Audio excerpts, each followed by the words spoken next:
धारा लगे मैया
अमीर के गए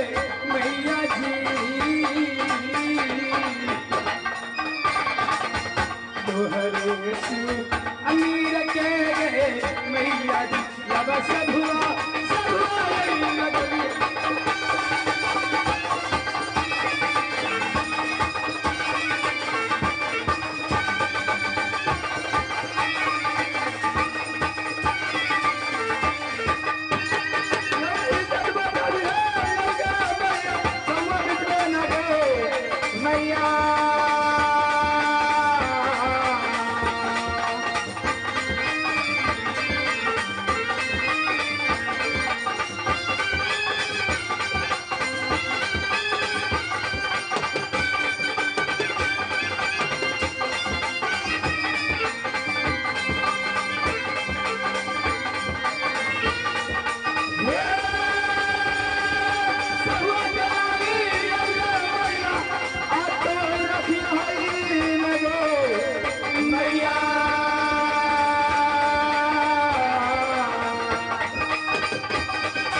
तोरा में नहीं बाजे छाव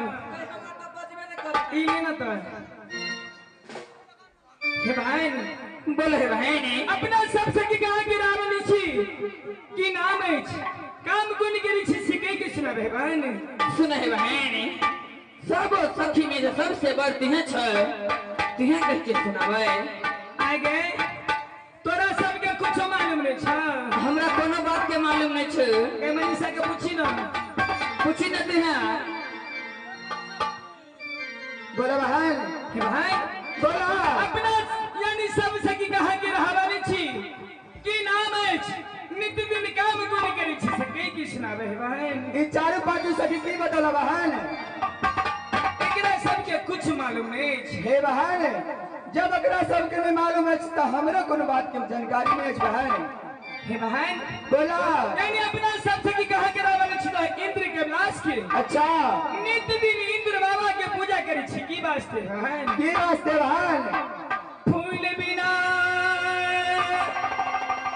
भमरा व्याकुल कोयल बिना बसम कौन है मेरी बहन हम छी व्याकुल पति बिना जानत है भगवान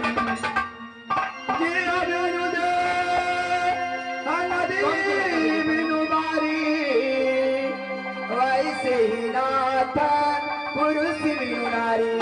हे बहन बोलो बहन अपना सबसे की इंद्रासन से की वास्ते आल छी की वास्ते बहन इतनी इंद्र बाबा के पूजा करे छी की वास्ते सुंदर घर दिया सुंदर वर दिया गे टुनकी वाली गे घर त घर आ बर के होय छै गाय गे बर नहीं बुझे छी गे बर का दिया कहै छी गे घर वाला बुझे छी गे घरो वाला नहीं बुझे छी गे दुल्हा बुझे छी गे दुल्हा नहीं बुझे छी गे बुढ़वा समस्या बुझे छी गे कहबो कर दे ले चुबा बुढ़वा से भाई की बाजा से नहीं तो नित दिन पूजा करे छी 10 बजे आई 12 बजे ल जाय छी चल ना चलिए चल हां मैं चलिए पकड़नी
आगे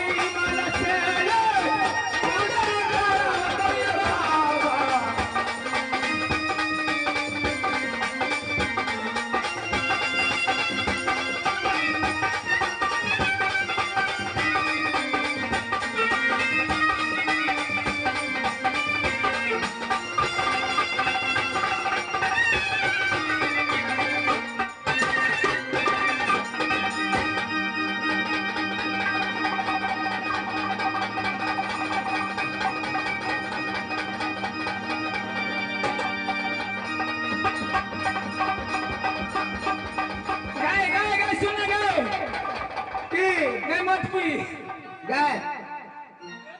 हमरा से बेसी मोटा त तू ही छी की एगो सखी कत गेल